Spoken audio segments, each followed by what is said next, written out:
என்னம்மா காவியா? சார் வணக்கம் சார். வணக்கம். சொல்லுமா. என்ன அருணை பார்க்க வந்தியா? அவன் கிளம்பிட்டான். இல்ல சார், நான் உங்களை பார்க்க தான் சார் வந்தேன். என்ன விஷயம்? சார் உட்காருங்க சார். இந்த ஃபைல்ஸ் எல்லாம் நீங்க கொஞ்சம் பார்க்கணும். ஏமா, எனக்கு இருக்கிற சும்மா போதாதுன்னு இது வேறயா? ஏற்கனவே கோர்ட்டு கேஸு, கவிதாவோட ஆபீஸ் லீகல் அட்வைசர், இப்படி பல வேலையை பார்த்துக்கிட்டு இருக்கேன். இதுக்கு தான் நீ இருக்கியம்மா. இதெல்லாம் அருங்கிட்ட காட்டிட வேண்டியது தானே? சார் ப்ளீஸ் சார், கொஞ்சம் உட்காருங்க சார். சரி வா.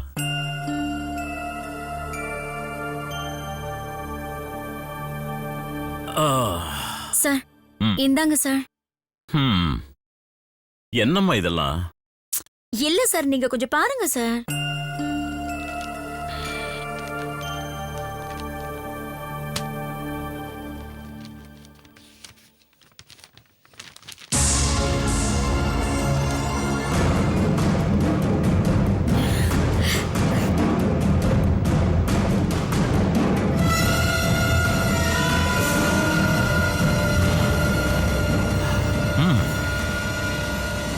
அம்மா, இது வரைக்கும் அருணுக்குன்னு ஒரு ஹாஸ்பிட்டல் ஆரம்பிச்சு கொடுத்து ஒரு நாள் கூட நான் இந்த கணக்கு வழக்குகள்ல தலையிட்டது கிடையாது. இன்னைக்கு நீ கொடுத்ததுனால பார்த்தேன். Thank you sir. சரியாதாம்மா இருக்கு. அம்மா, நான் உன்னை கொண்டு போய் அங்க உட்கார வச்சிருக்கேன்னா நம்பிக்கையின் அடிப்படையில தான். நம்பிக்கை இருக்கும்போதுதான் வாழ்க்கை சிறப்பா இருக்கும். நம்பலன்னு வச்சுக்க, நம்ம வாழ்க்கையும் வேஸ்ட், நம்ம நம்பிக்கிட்டு இருக்கோமே அந்த வாழ்க்கையும் வேஸ்ட்.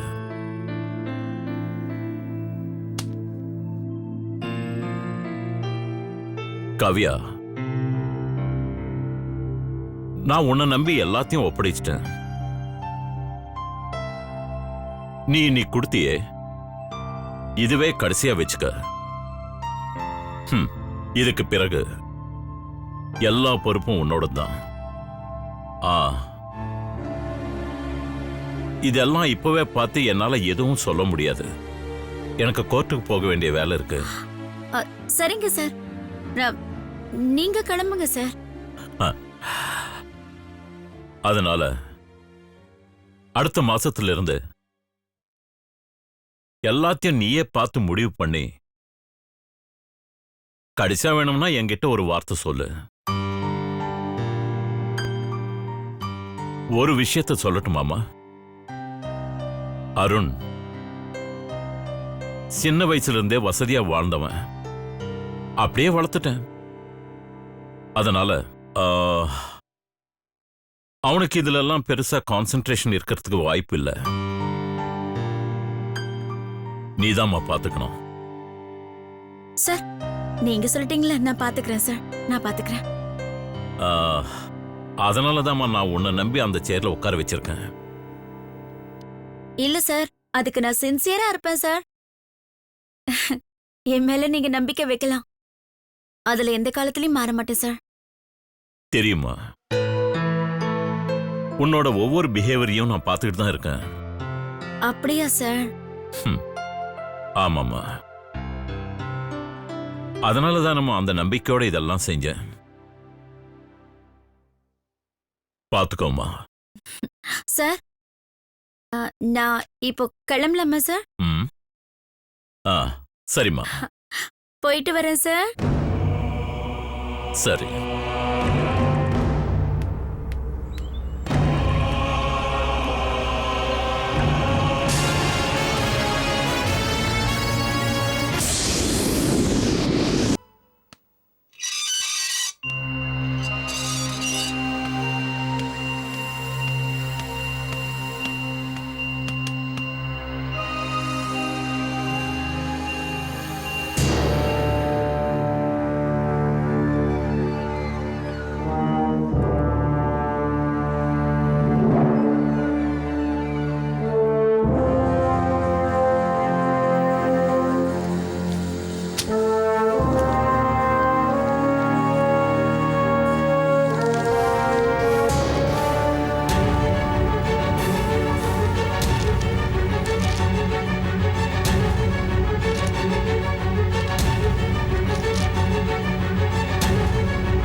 அருண்,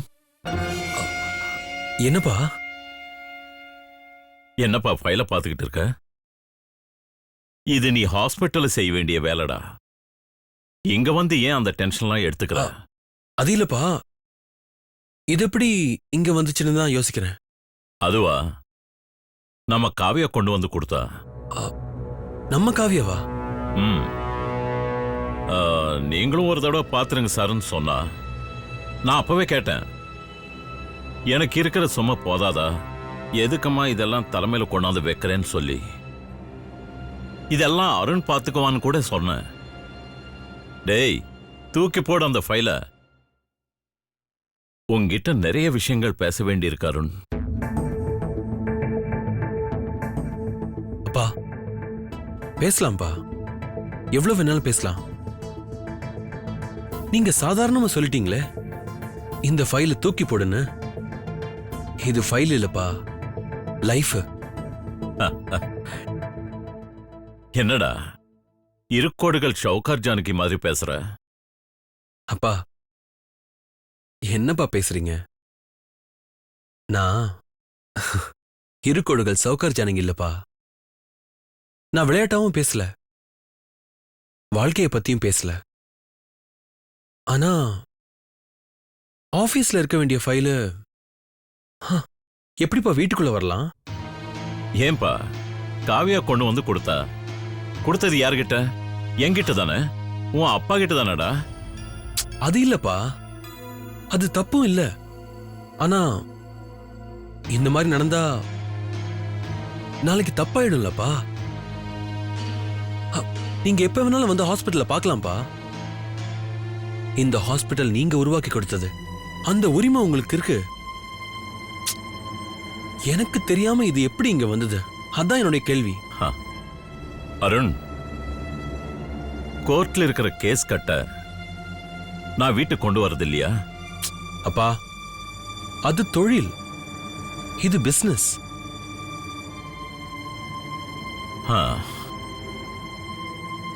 என்னடா உனக்கு இதுல வருத்தமா கோவமா? தெரியலப்பா, வருத்தப்படுறதான்னு தெரியல, கோவப்படுறதான்னு தெரியல. அருண், சில விஷயங்களை சீரியஸா எடுத்துக்கூடாதுரா, புரியுதா?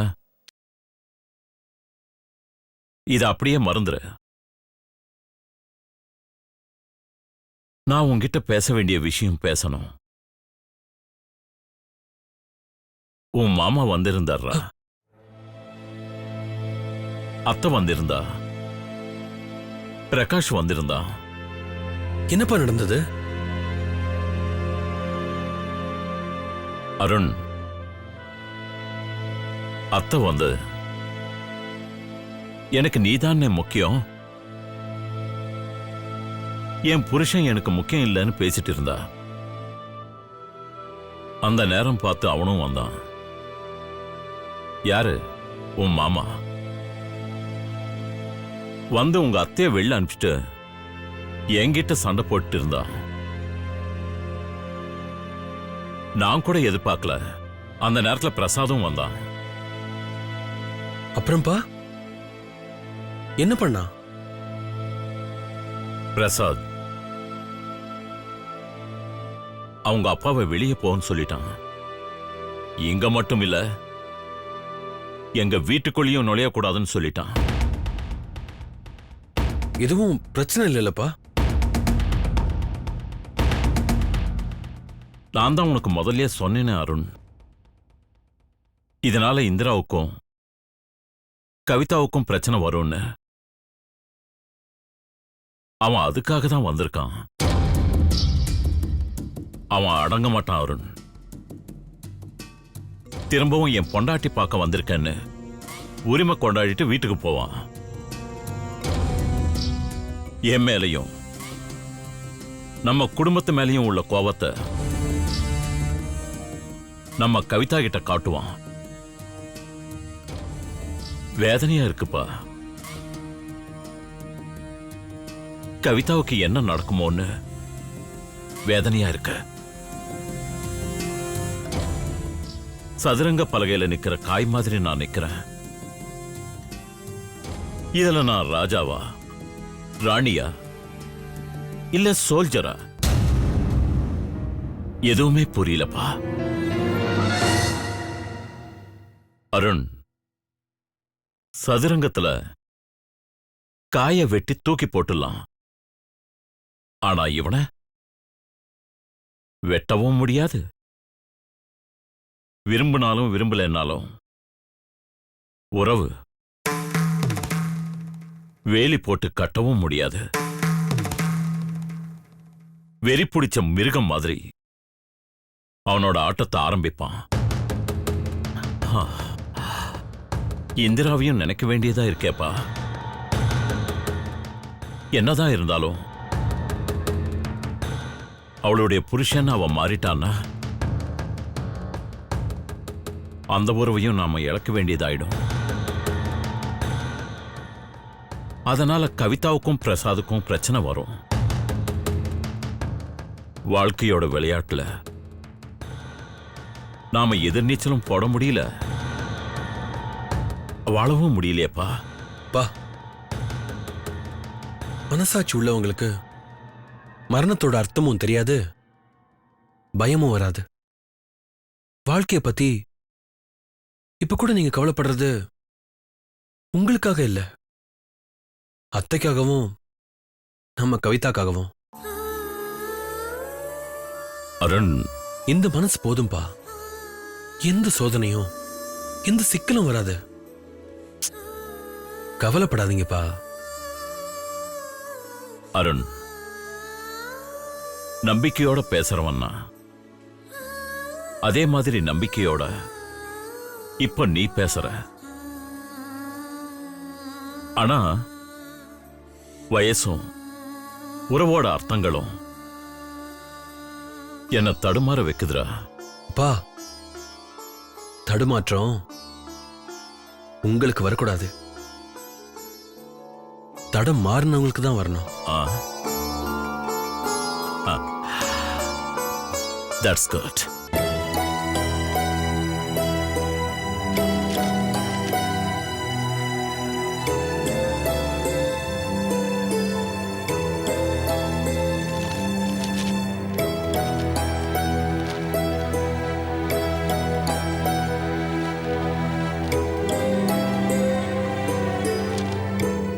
அண்ணே,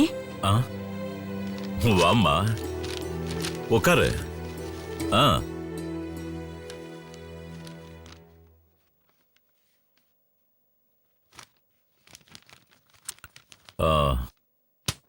எப்படிமா இருக்க? இருக்கேன் அண்ணே. உங்ககிட்ட கொஞ்சம் பேசணும்.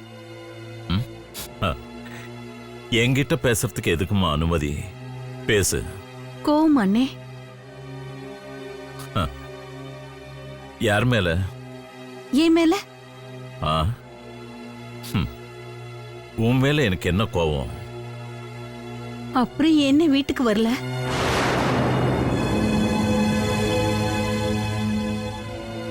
கேள்விப்பட்ட விஷயங்கள் மனசுக்குள்ள பாரமா இருக்குமா? அண்ணே, நான் எந்த தப்பும் பண்ணலண்ணே. நான் அப்படி சொல்லவே இல்லையேம்மா. ஆனாலும் நீங்க அப்படி நினைச்சுக்க கூடாதுல்ல? ரத்தத்தை சந்தேகப்படக்கூடாதுமா.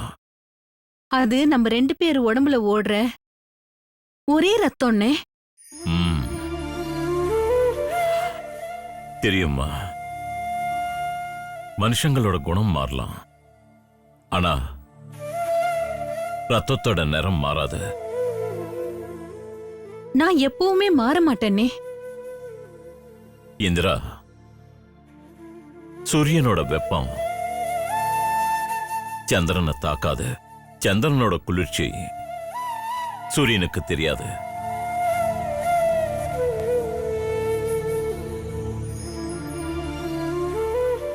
அண்ணே, படிப்பறிவும் பட்டறிவும் வேற வேற அண்ணே. நீங்க படிச்சு பட்டம் வாங்கின ஆளு, பட்டவண்ணே. பட்டதுக்கு பிறகும் படாத பாடு பண்ணும் அம்மா. என்ன பாடுபட்டு வளர்த்தது நீங்க, என்ன பாடா படுத்தினது அவரு. அண்ணே, பட்ட மரம் துளிர்க்காதண்ணே. பட்ட வேதனை பட்டவங்களுக்கு தான்மா தெரியும், பாடுபட்டவங்களுக்கு தெரியாது. எனக்கு தெரிஞ்சதெல்லாம் ஒன்னே ஒண்ணுதான், பட்டது பிறகும் பட்டிடக்கூடாது.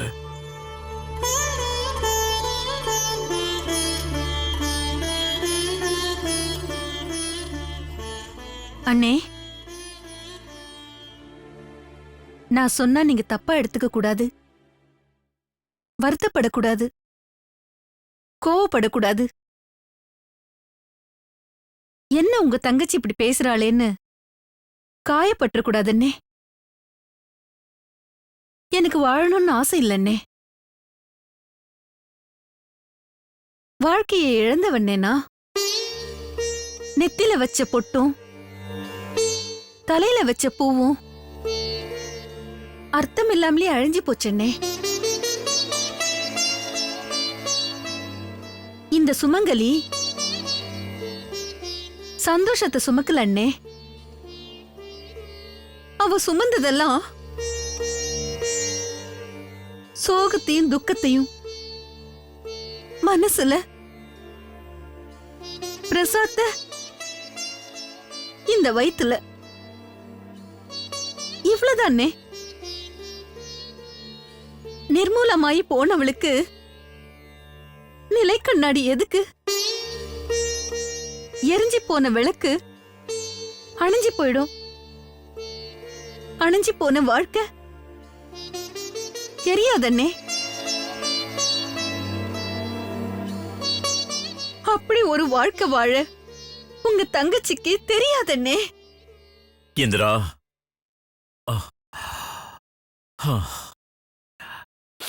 எனக்கு என்ன சொல்றதுன்னு தெரியல. சுடுகாட்டுல நிக்கிறவனுக்கு செத்து போனது மனுஷனா மனுஷியான்னு தெரியாது. அவனுக்கு அது ஒரு பிணம். அதை எரிச்சா அவனுக்கு பணம். அப்படிப்பட்ட ஒரு ஆள்தாம்மா உன் புருஷன். உன் புருஷன்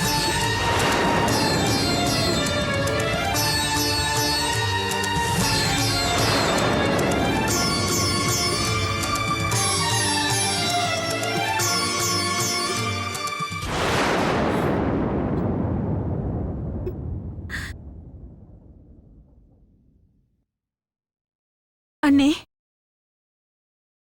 கஷ்டப்பட்ட குடும்பம். ஆனா என்ன கஷ்டம் தெரியாம வளர்த்தீங்க. அதுக்கு நீங்க பட்ட கஷ்டத்தை கஷ்டப்படாமலே நான் புரிஞ்சுக்கிட்டேன்.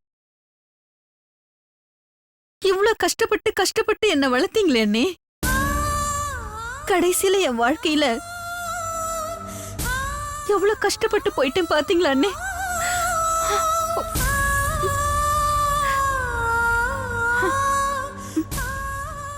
நீ கஷ்டப்பட்டுடக்கூடாதுன்னு தான்மா நான் கஷ்டப்படுறேன். ஆனா இப்போ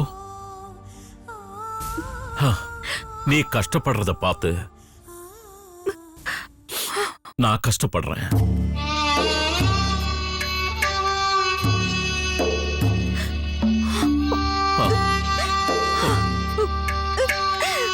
இந்திரா,